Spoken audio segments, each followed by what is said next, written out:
to those joining us on YouTube. Today's theme is hope. Studies show that hope is one of the best predictors of well-being across one's lifespan, improving physical health, psychological, and social well-being. Hope is a crucial foundation for the ability to look forward. There have been times, a few times in my life, when looking back, I lacked hope. When I was attending seminary in Ohio, my family and I lived in a little townhouse community. The neighborhood had a lot of kids. And I noticed this gaggle of little people that would race past my door on bikes or go walking in a big clump of energy and sometimes mischief. There were yelling, sometimes in anger, sometimes in excitement, sometimes there was crying. And one day I noticed this group of kids across the street from my apartment. And one of them was hanging on the branch of this tree and bouncing up and down. I was putting my shoes on to go intervene on the tree's behalf, but before I could even get the door open, the branch snapped. And the boy who was hanging on it a moment before laughed and ran off thoughtlessly, and his friends followed, leaving the tree branch hanging at an awkward 45-degree angle. I stood and I looked out the window of the destruction of something beautiful and alive, pointless ruin of a living thing, and it made me instantly sad for the tree and for humanity in all its destructive ways, not only when it comes to nature, but in general. Obviously, there was a lot going on in my life to get to this point of losing hope in all humanity over a broken tree limb. Let's just say that. But the stars were aligned just so with the events of my life at that time, including being in active addiction at the time. I shed tears for this tree. Every time I looked out the window, it reminded me of the brokenness in my own life and in the world. Each day when I would walk the dog, it was the first thing I would see, this branch hanging listlessly, looking pitiful, awkward, and misplaced.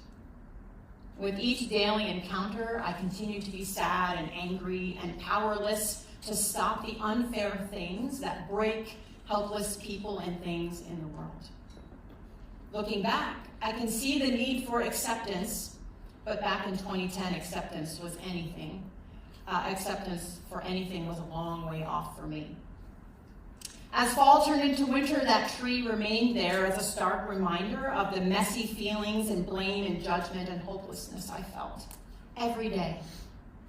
The dreariness of the winter months did not help. As spring came around, I learned to ignore the tree. It became part of the background. It was easier that way.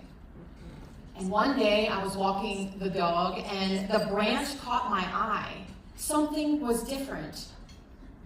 It was still hanging there at a 45-degree angle, but there were tiny green buds on the broken limb. And I ran over to it and I just stood there staring at it.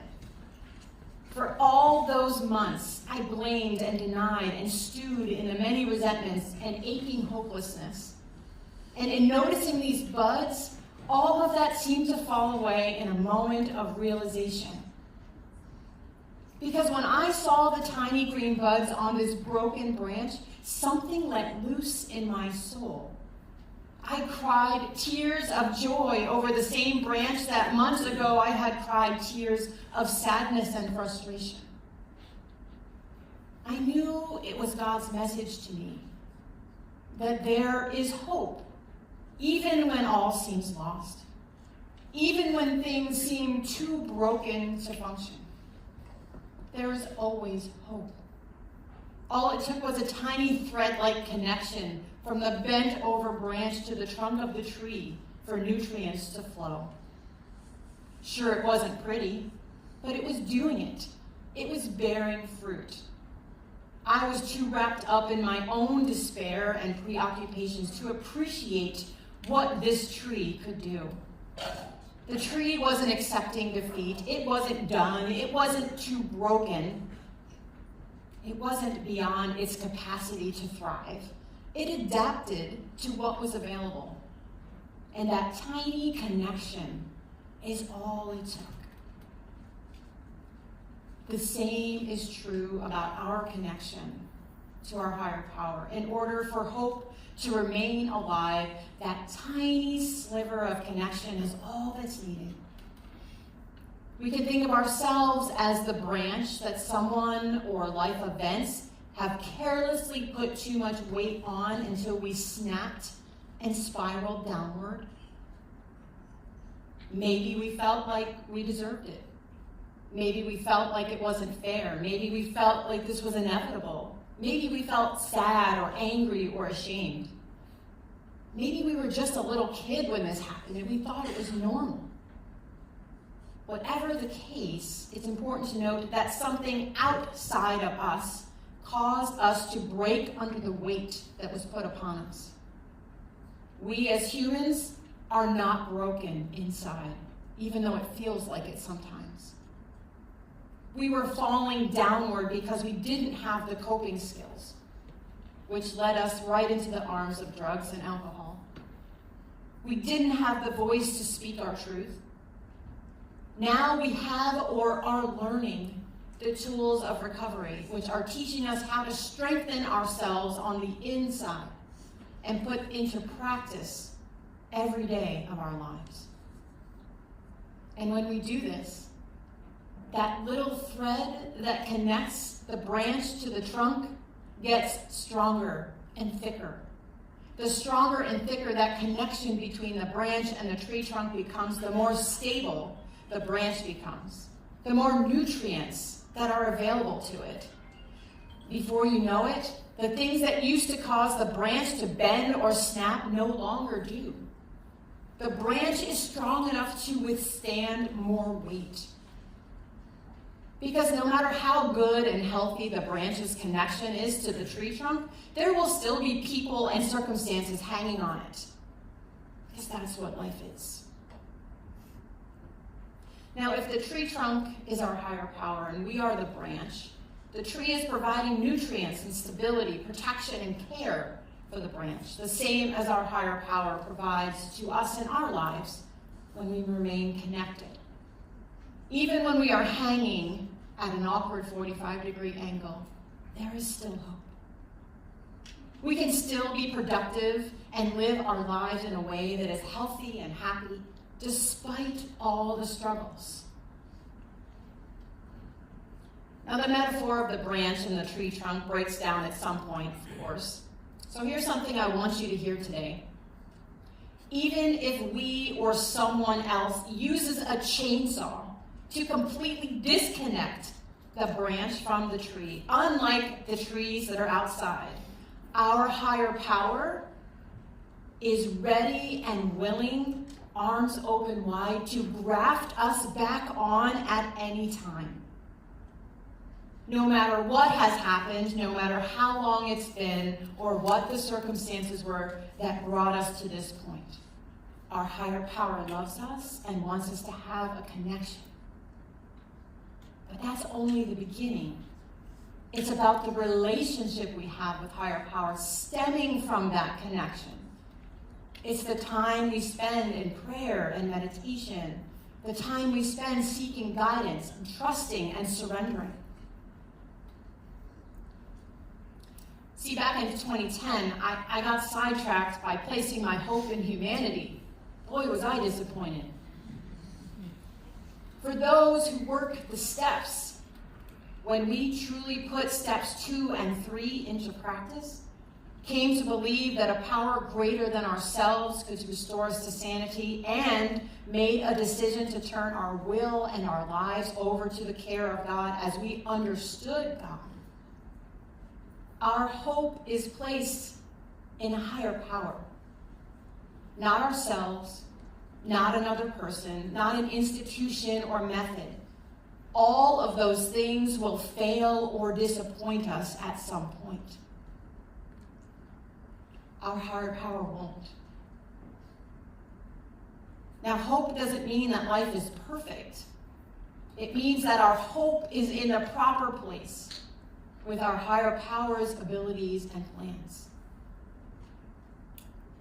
We surrender our will and our lives to a power greater than ourselves, one that knows more than we do about everything. We learn to trust that higher power with our very lives and defer to that power's guidance and timing. We place our hope, that fragile spark within us, in our higher power's wisdom, guidance, mercy, provision, timing, and generosity.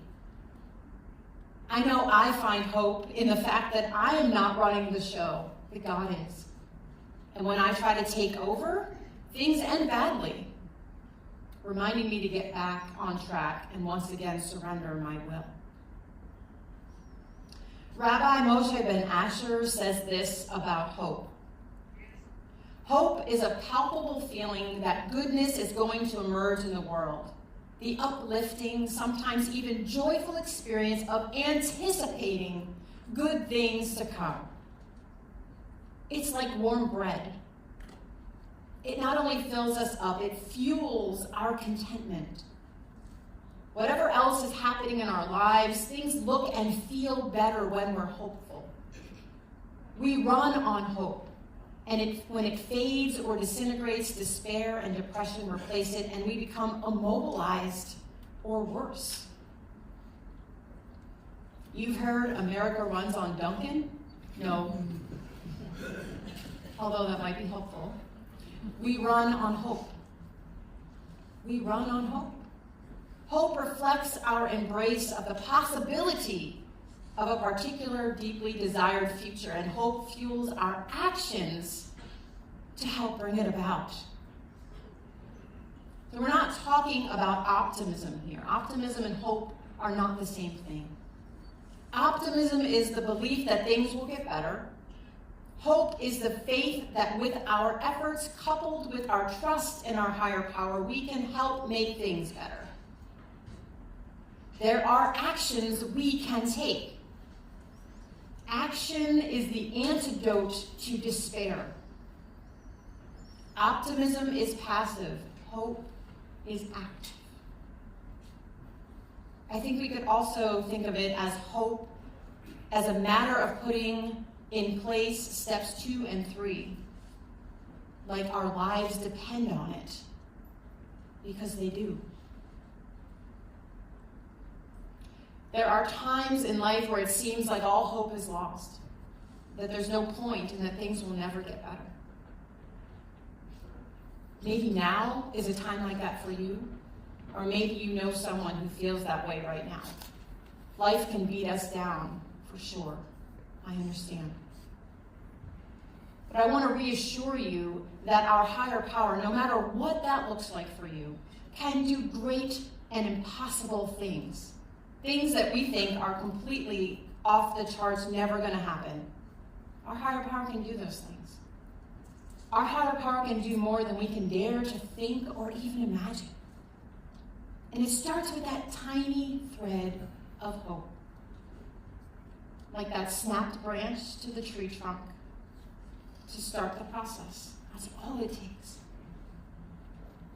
Now, I found lots of wonderful quotes of hope, and I couldn't decide which ones might be the most helpful. So I'm going to end with a top 10 list of hope quotes. Take what is helpful for you and leave the rest. Number 1, there's not much you can't achieve or endure if you know higher power is walking by your side. Bill Hybels. Number 2, higher power specializes in giving people a fresh start. Rick Warren. Number 3, remember how far you've come, not just how far you have to go.